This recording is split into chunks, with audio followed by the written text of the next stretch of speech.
back.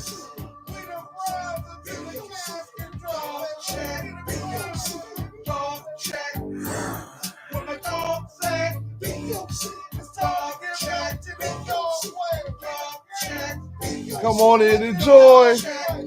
You already know what it is. Any given Sunday, that's what they say. But today, A dog's day. dog battles with a dog play. You better not get in a dog play. Energy change when it's game time. I'm trying to get the dub in between the lines. Whether over the top or slow grind. This game here, all mine. Here we go, brownies. Okay, but that else a soft play. Just gotta let the dog play. Time to get back to the Browns way. B.O.C. Dog check 614. Dog check Browns Nation. Dog check. The party's only thing we trying to change. B.O.C. Dog check. B.O.C. Dog Welcome, check. going in. Dog check. It's going down tonight. We got some things to talk about. B.O.C. Dog check. B.O.C. Dog check. What the dog said. Greetings, greetings. I'm back. Welcome to another Wednesday night here. Dog Talk with Mr. Bingo. It is a victory. Can't say victory Wednesday because I come on Wednesday until I start climbing up the ladder. You start seeing me on other shows, but for right now, it's a victory Wednesday. That song I played before was Dog Check. Dog Talk is brought to you by Browns of Columbus, B.O.C. So when a lot of people ask me, what's the B.O.C. stand for? That's Browns of Columbus. That's the group that I'm in. We are at the Savoy Club at 1904 Lake Club Drive, Columbus, Ohio. So if you ever in Columbus and you want to watch the game, have a couple cocktails, enjoy yourself, come to the Savoy Club. You're going to see over 100 plus. And I'm probably, cutting it short on the number of fans that are going to be there watching the game. Man on man. Man on. Make sure you like, subscribe, tell a friend to tell a friend to tell a friend. Your man's Mr. Bingo is here every Wednesday talking Cleveland Browns football. Before I go any further, B.O.C. will be having a bus trip going to Cleveland's home game, the home stadium, on October the 15th. That's the Browns versus the 49ers. It'll be $65 for members, $70 for non-members. Email Browns of Columbus at gmail.com and let them know that you want a seat. Do it soon because I'm hearing that seats are going fast and they're getting ready to close. We said, or the deadline was supposed to be September the 30th, but the bus is filling up. You're going to have a great time. It is transportation only. So if you're in the Columbus area, you want to go to the game, feel free to get your ticket. We'll get there before the game. You can go to the game. If you don't want to go to the game, you're more than welcome to hang out with the Browns of Columbus, tailgating and watching the game out in the parking lot. So that's October 15th, Browns versus 49ers. Boy, what a game. What a game. And you read it in the notes. Did the Browns put the league on notice?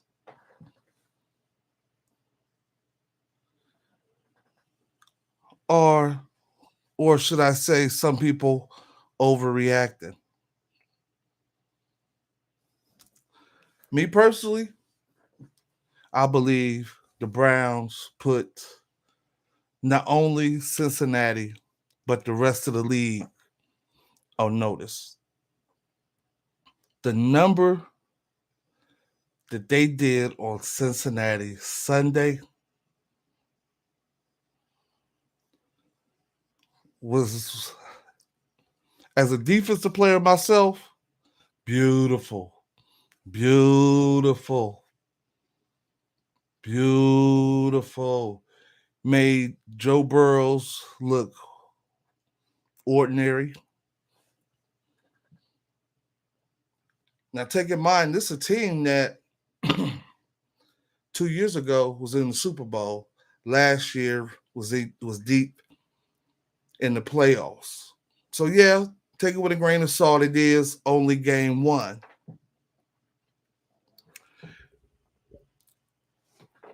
But as a Browns fan, riddle me this.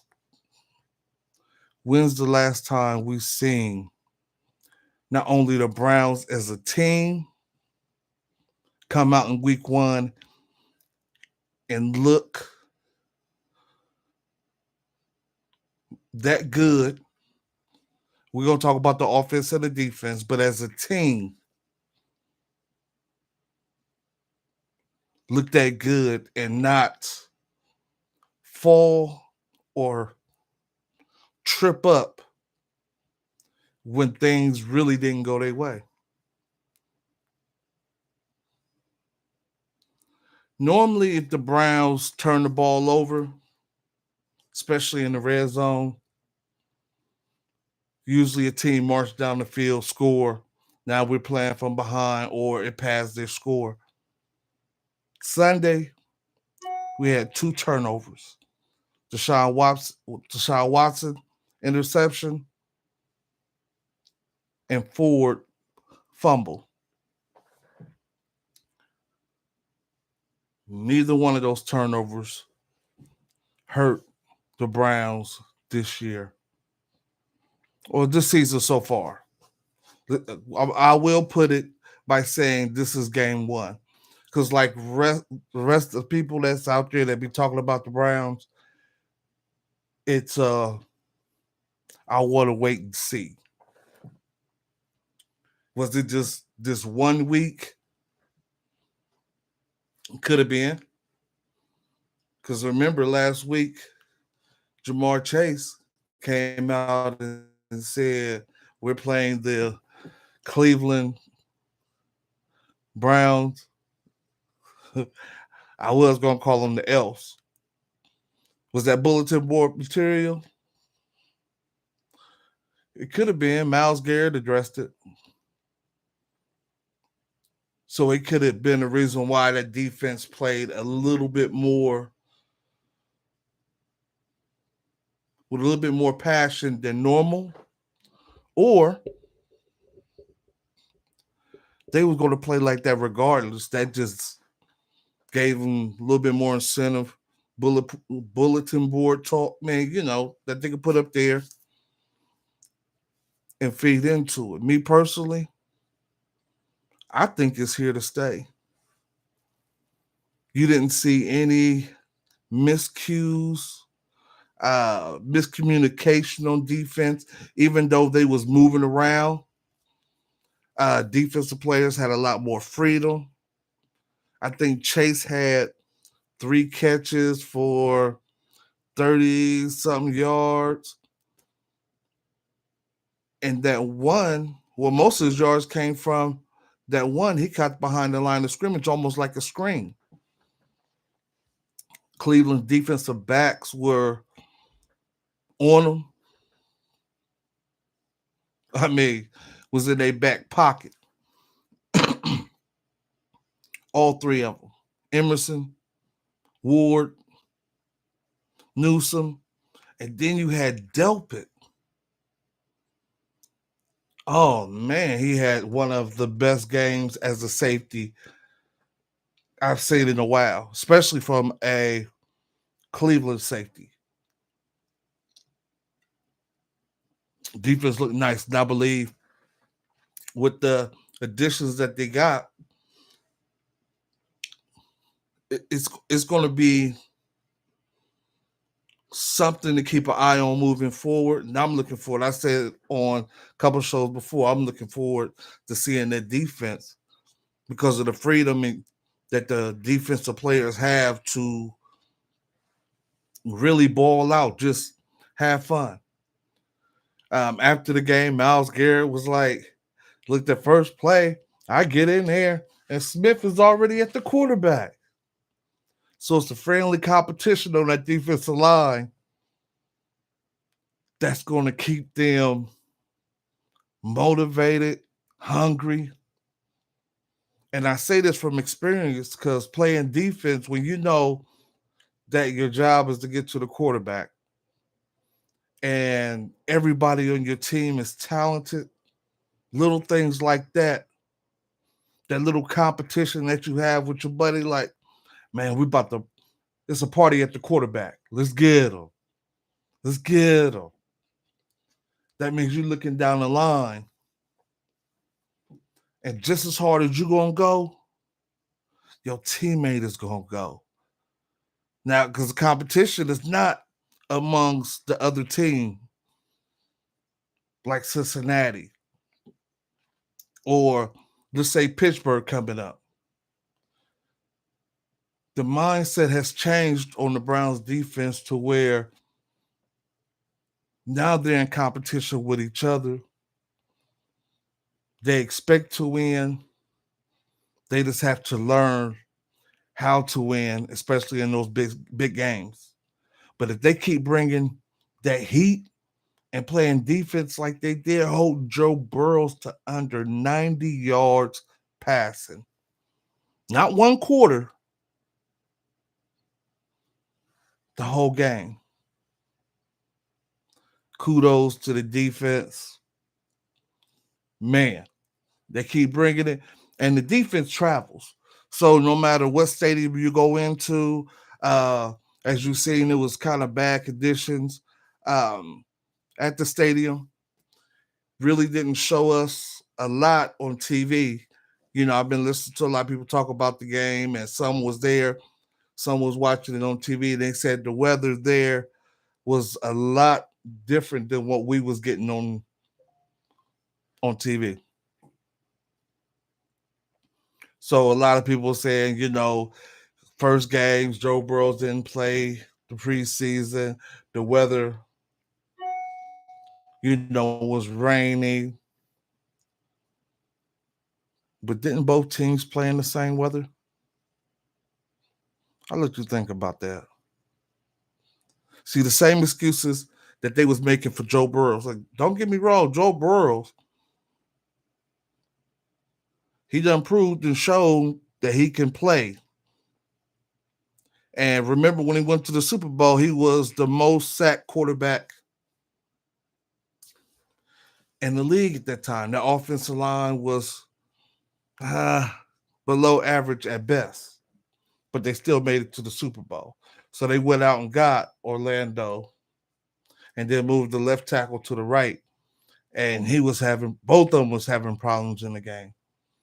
The difference was not only was Burrow having to shrink that clock in his head to when he can get the ball out, but this defensive line is coming through, giving you 2.5 seconds to make a decision on where to go with the ball. On top of that, the pocket is being pushed right in front of you. So now, as a quarterback, you got to think about what lanes, who's being pushed, can I get out, and you got the weather. Oh man! Then you got the cornerbacks playing bump and run on the outside, meaning that it was little, very small windows that he could throw it to in the time that he had to get the ball off. That's why you see a lot of his passes overthrown, Um, a lot of pass breakups because the cornerbacks was right in their pockets. So they play disciplined. They play hungry. I mean, let the dogs play. Let them play. So make sure y'all keep an eye on the defense. Now we was down Tillman, our starting safety. So we played LeCloud and Hickman got a little time in there. But we didn't mention, or I guess you could say we didn't have to mention none of their names because none of the ball came into the play where they really had to do anything because Delpit is more of a free safety moving around the line in the scrimmage. Sometimes he was lining up as a linebacker, so he had the freedom to move. But we heard everybody's name talked about on the defense except for the safety, and that's because they really didn't have no work. Burrows couldn't throw the ball. They wasn't throwing no post. They had no time to throw slants. I mean, nice, nice. Weather play has something to do with it. Both teams played in the same weather. Now let's talk about the offense. Kudos to Coach Stefanski. Big ups. I questioned his play calling, his ability to, make changes, in-game changes. We seen that last year where the first series of the game, we go down and score. If he's in the rhythm, sometimes we go down and score. But if the defense hold us and they change and they make adjustments, sometimes we couldn't make that adjustment. This year, whew, when he tried to pass and he seen that Watson was having a little trouble getting the ball to receivers. Not typical for Deshaun Watson. But, I don't know if he was trying to overgrip the ball. Ball was slipping, but it was a couple balls that he threw that was short, uh, behind. But when it came time for him to make a play, he was able to do it. He had one pass he threw down the sideline to Donovan Peoples Jones that was right over the linebacker, right between the safety. Beautiful. So it's there. So once this offense starts to click and get into a rhythm, they're gonna be all right. They're gonna be all right, especially since the defense is gonna be stingy, not give up no yards, hold the team to, less than 10 points. Because remember, I told you Deshaun Watson, short arm or couldn't get the ball out, whether it was wet or whatever the case may be. They both played in the same weather. If it was good enough for Burrows not to be able to do it because it was wet, got to carry that same thing with Deshaun. But I will say that if he was able to connect on two or three of these passes, score wouldn't even been 24-3. We would have put up a good 40 on them easily. But what the Browns did that they normally wouldn't do is make adjustments. Not totally get away from the passing, but leaned on Nick Chubb. Nick Chubb was in such a zone, his vision crazy. Because they did a couple stretch plays that was going to the left. Lyman pushed the D line to the sideline. Chubb put his foot in the ground, cut back.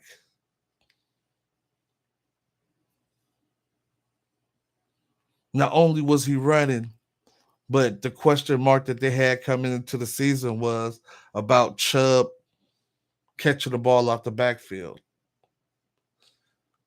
Sunday's game, he led the team in receiving. I believe he caught five.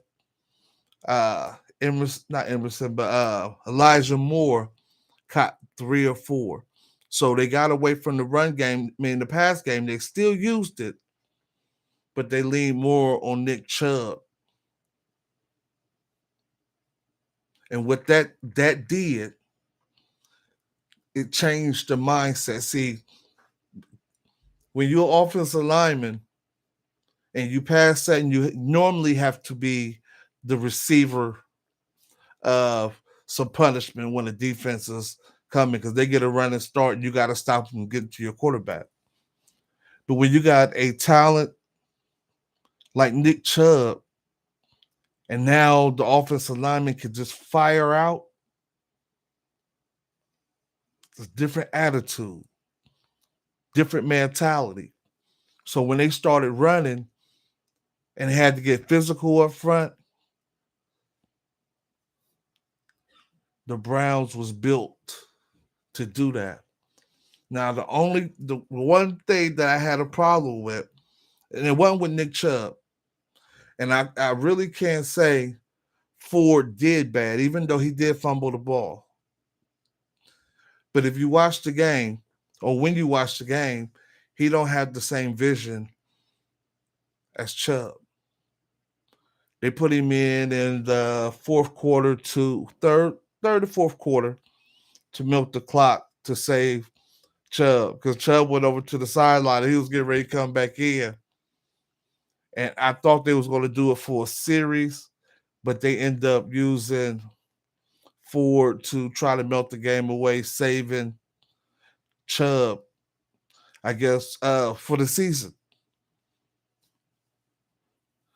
Because the way he was eating, I didn't think they was going to take him out, but the game was at hand and they was just going to milk it down. So it was a way for the coaching staff to get the second string running back some experience in the game, which is going to pay off moving forward. Two, you showed him that you trust him a little bit. You know what I mean? You gave him a chance to regain the trust of the coaching staff because remember he fumbled in the red zone before, so he could have been more locked in on holding the ball than he was trying to elude or find that cutback lane or that hole that might have been there because there was a couple plays that if he would have either been patient or stuck his foot in the ground and cut it up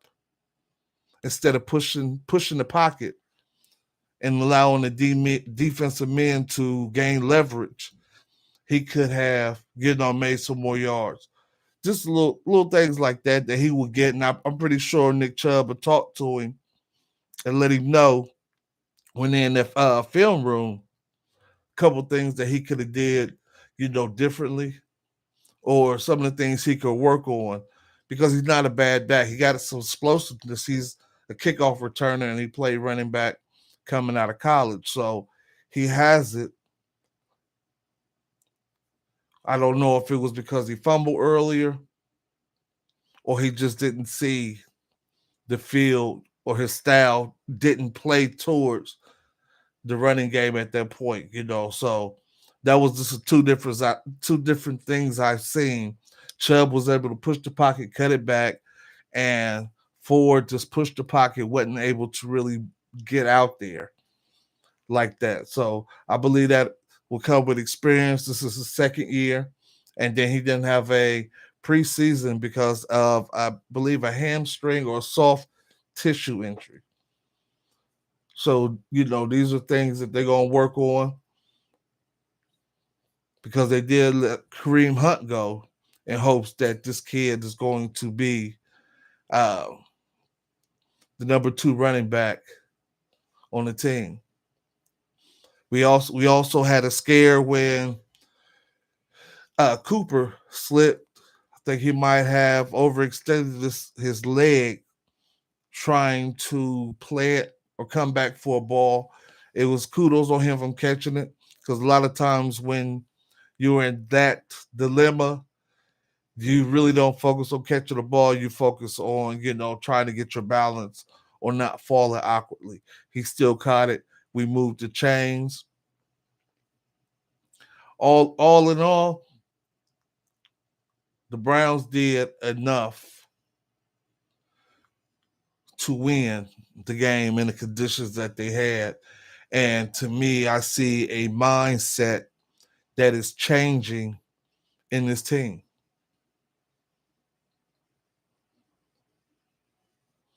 I see it. A lot of people won't. They want to see it maybe 2 or 3 weeks. But we have a chance to. You already see what it is. We have a chance to go 2-0, not only in the NFL, but in our division. With our opponent coming up this week, we play Pittsburgh at Pittsburgh Monday night. I'm going to touch on that. So make sure you hit the like button. Free. It's free. Just hit the like button. Subscribe. It's free. And tell a friend to tell a friend to tell a friend. Every Wednesday night, yours truly, Mr. Bingo here talking Cleveland Browns football, brought to you by Browns of Columbus, B.O.C, our home club, the Savoy Club at 1904 Lake Club Drive, Columbus, Ohio. If you ever in Columbus and you want to go and watch the game. We got 6, 7 monitors and a big screen. Got food, got drinks, good environment, good people. Make sure you come up there and have a good time with us. Good game. It's over with. Now we got to look for our next opponent.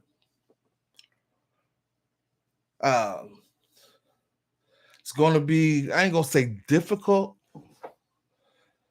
because Pittsburgh, even though, they got smoked their first game against San Fran, Tom, Mike Tomlinson is a realist. When he came out, he was like, man, they just kicked us in our teeth. He's going to go to that locker room and talk to a man for man to see where they at, what they want, and how they're going to do it. That's why Pittsburgh has been able to compete, even though they haven't had the talent that they have had in the past when they had those strong runs. It's a culture that he's built there. So it's no way we're going to say that Cleveland's just going to walk in there and roll their helmets out, because they had a good first game. It's on national TV, so nobody wants to get embarrassed again or embarrassed, period, on national TV. So even though they're down Hayward, receiver or two, he always has that team ready to play. So if the Browns come in there with the same mindset, game plan, I ain't gonna say game plan because every game plan changes every week. But if they come in there with that mindset, and I believe they will, because Jim Schwartz, everywhere he done went, the defense has stepped up and made improvements in one season. He had the luxury of, when he came to the Browns, to have a core of Miles Garrett, Denzel, Newsom, Emerson. So the back end was already, there. Then you got AWOC, JOK, Taki Taki at linebacker, and they brought in uh Zadarius Thomas. They brought in Double O. They brought, the list Hurst. They brought in Harrison. They brought in Tomlinson.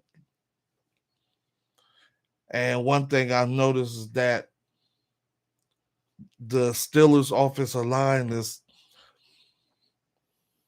not that stout. Not that stout. So this is going to be one of those games where the Browns is going to have to go in there and impose their will. You know what I mean? This is going to be one of those AFC North battles. And if, let's say, when the Browns go in there with that mentality, and they will, because they're taking on the mentality of their leader, which is, Deshaun. Deshaun is a championship caliber quarterback. He's did it at every level he's been on. He just have yet to do that in the NFL. But his mentality, if they could get that same aggressive mentality that the defense will got, oh, it's scary. League gonna notice. League gonna notice. Please believe it. Yeah, it's gonna be on notice. So hopefully we get in there because Pittsburgh's line is not that stout. We're going to see a lot more bullets flying at Pittsburgh's quarterback. We're going to see how he responds in 2 to 3 seconds. I believe that Pittsburgh will, get to the run real quick because they know their coaching staff know the mentality that they're going to have if they can't get that ball out or when the Browns defensive line start causing havoc like that. You have to slow them down one either with screens, and we've been, doing good against the screens, or you have to run the ball because as you've seen against Cincinnati, we gave up a couple chunk yards to their back. So Pittsburgh, I can guarantee you to see that and think or may consider that one of the weaknesses on the Browns. And he might use that to make it a grudge match and hoping that he can grind out a game. Because I see, and you can go and tell somebody else, tell them it ain't no secret. Deshaun is going to have a good game. It ain't like he had a bad game, the first one. But this one, I believe he's going to hit more, more passing yards. I think he's going to throw 2 to 3 touchdowns. That's just me. He's a big game player. And what bigger stage do you have than on national TV against an old rival to quiet the critics and tell them you back when all the eyes is on you? If you recall the last 2 seasons and you look at the Browns record when they play on national TV or their highlight game, how different they played against their opponent. Because when you're on national TV, that camera don't lie. So in their head, they know, one, I have to be locked in. Two, if I make a mistake, everybody sees it. See, like last game was a local broadcast. So let's say you had 1.5 million people, watching it. The rest of the league ain't watching it because they're playing or getting ready to play. This Monday night game, over 10 billion will be watching it. And your comrades, your other opponents, other football players. This is where I always tell my son, big players make big plays at big times. And we're gonna see who's gonna make those plays. And I believe Deshaun Watson gonna do it. Oh man, Elijah Moore gonna eat. Everybody keeps slipping on Donovan People Jones.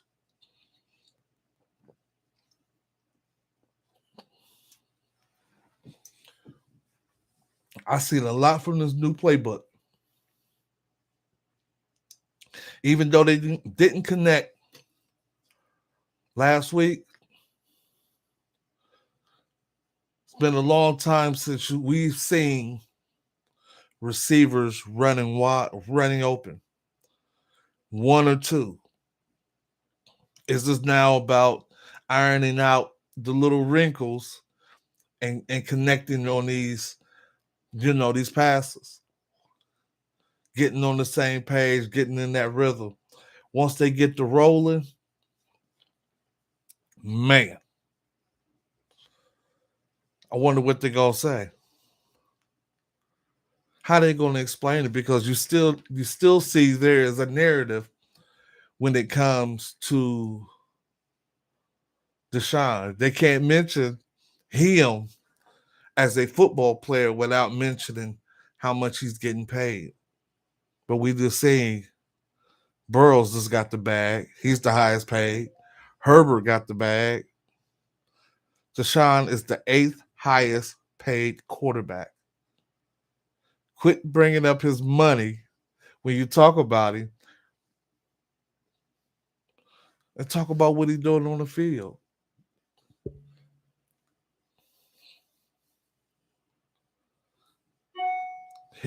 Oh, man, I'm telling. If you don't hear anything else from me, I've been watching Deshaun since he played in Clemson. Had to. I ain't gonna say I was a Clemson fan, but they had another quarterback before him. Boyd was a good quarterback. Really didn't make it to the league. Deshaun came in, and so I watched him. Watched him grow in college to when he was a champion. Brown should have got him coming out the draft. That's neither here or there. He's here now. Um, so we about to see. He got a chip on his shoulder. Miles got a chip on his shoulder. Zarius Thomas. I mean, let the dogs play. That's all I gotta say. Is let the dogs play. So I'm gonna be honest with you. I really didn't see uh the whole Steelers game. I watched some of it. I think I watched it to the third quarter. They're going to go through some growing pains, but you can't put nothing past that coaching staff to have their team ready to play. So this could be actually a statement game for the Browns. If the Browns come out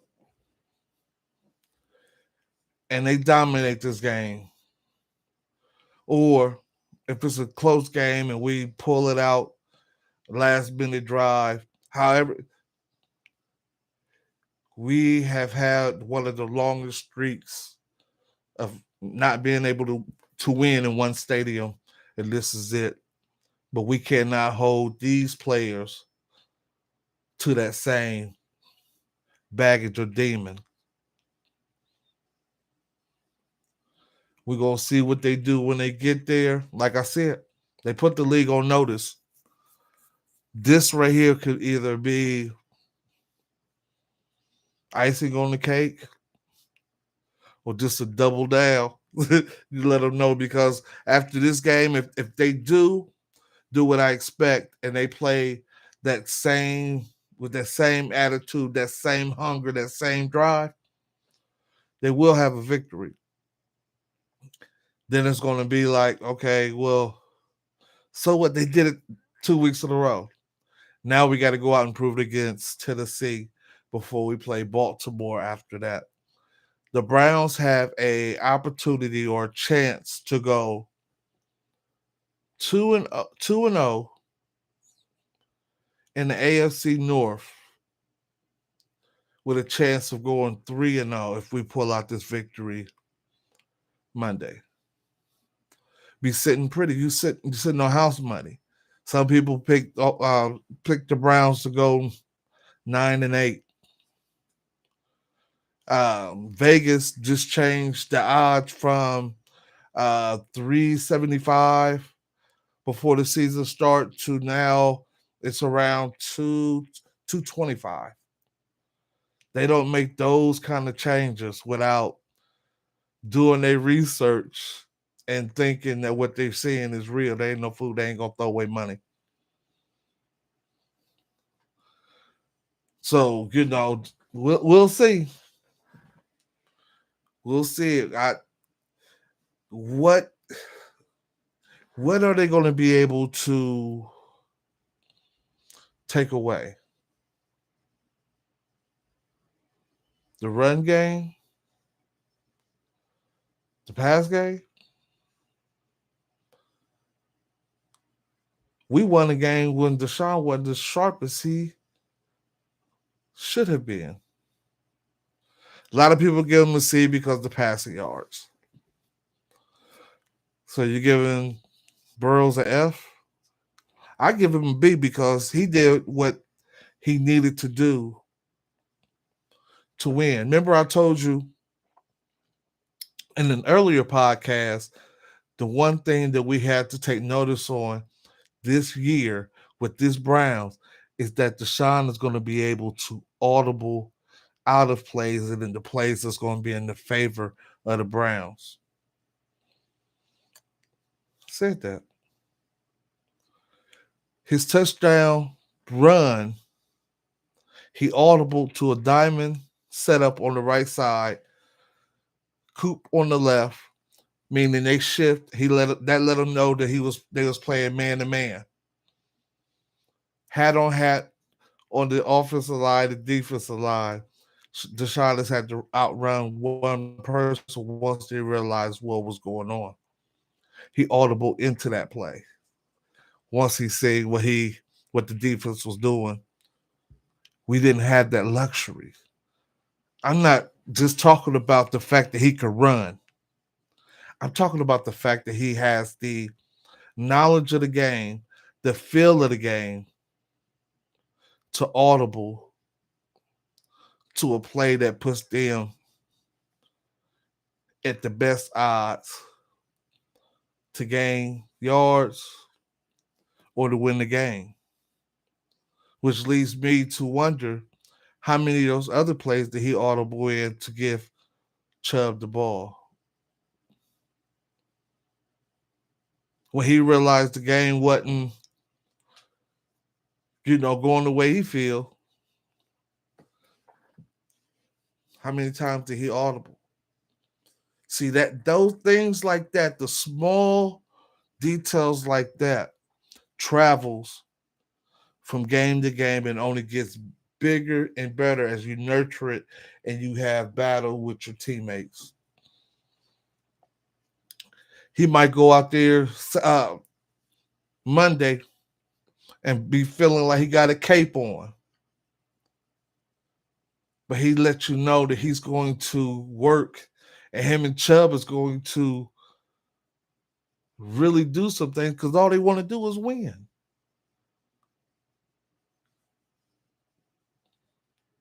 So that's a beautiful thing. That's a beautiful thing. And I believe the Browns are going to, I think it might be 31, maybe 7. 20, 31-14. There it is, 31-14. And we'll see. But I think it's going to be a different day, and I can almost guarantee you that Swartzen told I know the defense, probably the offense, and I wonder how. And I'm also concerned, not concerned, but wondering what kind of influence does Jim Schwartz have on Kevin Stefanski?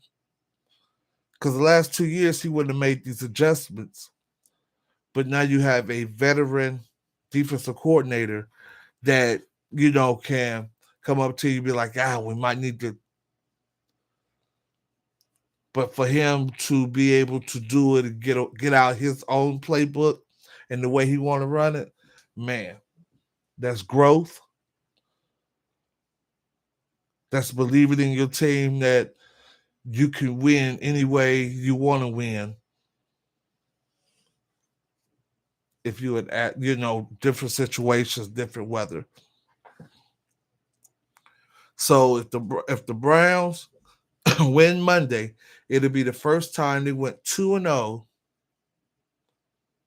since 1989. 89 or 83. I think Belichick was the last coach. So me personally, I want to see how the attitude. I want to see if the Browns are going to be able to take that spirit.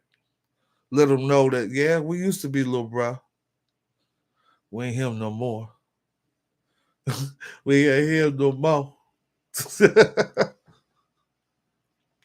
Hey, hit that like button. Tell a friend. Tell a friend to tell a friend. And subscribe. This is Dog Talk with Mr. Bingo, brought to you by Browns of Columbus, B.O.C. Come hang out with us at our clubhouse. Well, it ain't even it's a club. But this is where we go to fellowship, watch the game, and enjoy ourselves. It's at the Savoy Club at 1904 Lake Club Drive, Columbus, Ohio, on the east side off of Bryce Road.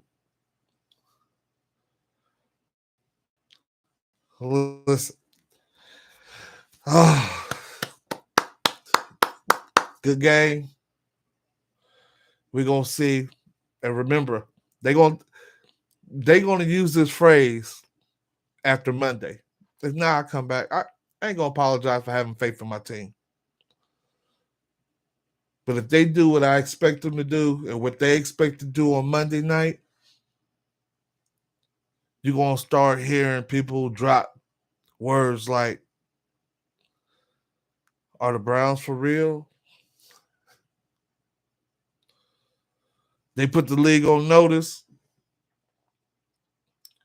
and that's gonna cause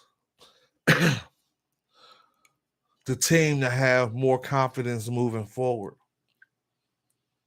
See, so now we see the importance of having a joint practice with Philly, who was in the Super Bowl, playing the preseason against Kansas City, who won the Super Bowls. You get to measure yourself up against this caliber of players and teams. So now when you go into the league, you're not questioning whether you can play with these teams. You're going out there to say, I'm about to beat this team. So the Browns got away from questioning themselves to now, if they win, say they go 3-1, that confidence is going to shoot up. And I believe we have the players on offense and defense that will stay level headed and take it as a business and move forward. as opposed to when we had nothing but young upcoming stars. I believe will take that and get the big head, and it will hurt their game moving forward.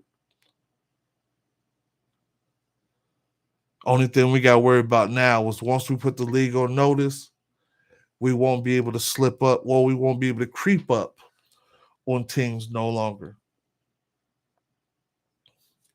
We won't have the target on our back, but we won't be able to creep up on nobody. They will know, oh, we got the Browns on the schedule. Oh, yeah, better buckle them up. Better buckle up. They coming. They got them dogs. See, that's and it's funny because, and I'm sorry I put my head down like that, but it's funny because when Chase says something about the elf, if you listen to my song Dog Check, I believe that elf, and this is what I was telling people, to the rest of the league, that elf is a soft emblem. They see it as a joke, they laugh.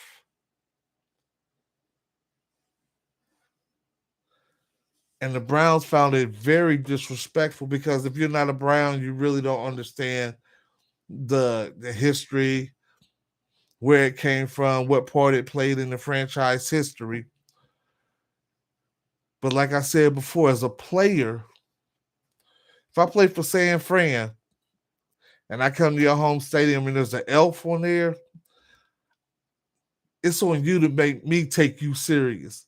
Because off rip, I'm like, man, this an elf?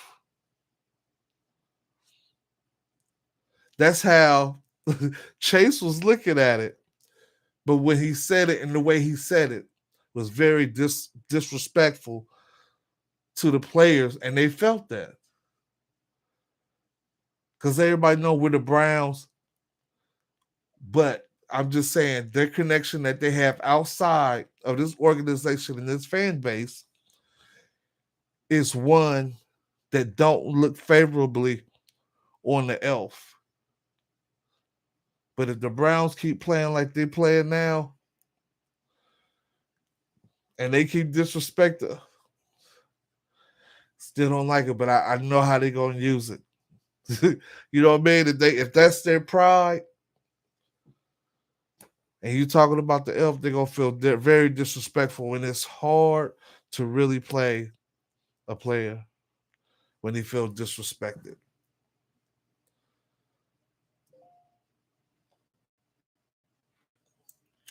So Pittsburgh lost to San Fran.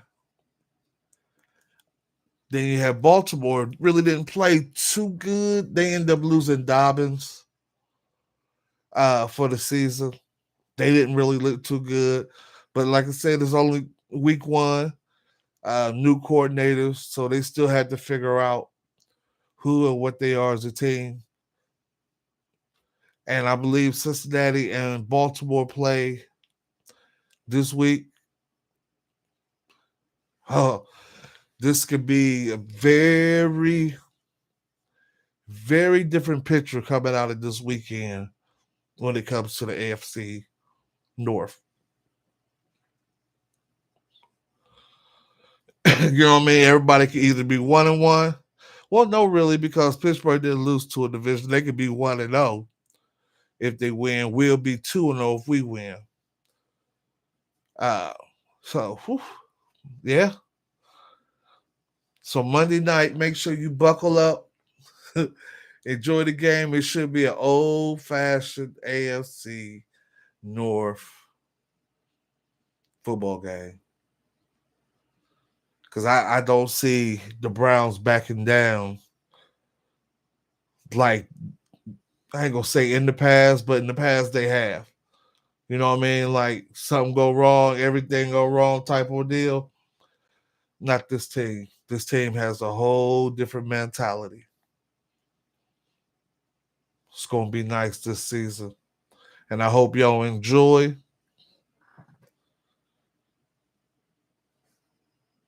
I'm about to get up out of here. I've been sitting here. I got the game on the other right here to the side. I done watched it, I think twice just to break it down.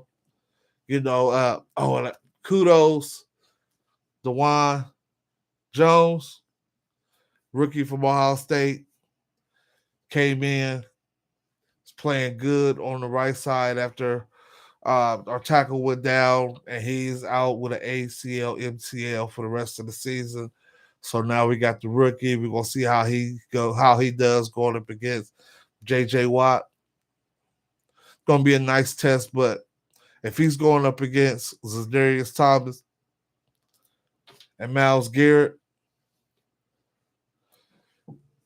he gonna want that smoke from Jay.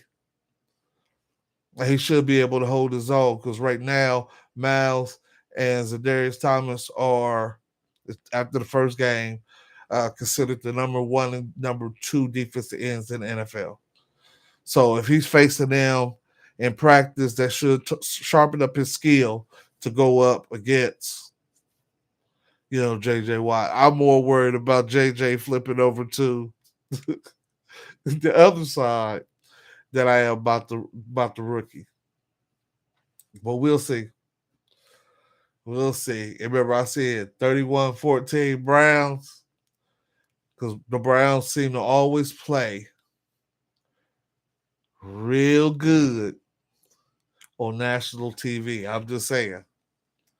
They play real good on national TV, and I think it's because they know everybody's watching, at home watching, and then you have other players in the league that's also watching the game. So I expect the Browns bring the A game, the shot especially. So until next week, next Wednesday, hit the like, hit the subscribe.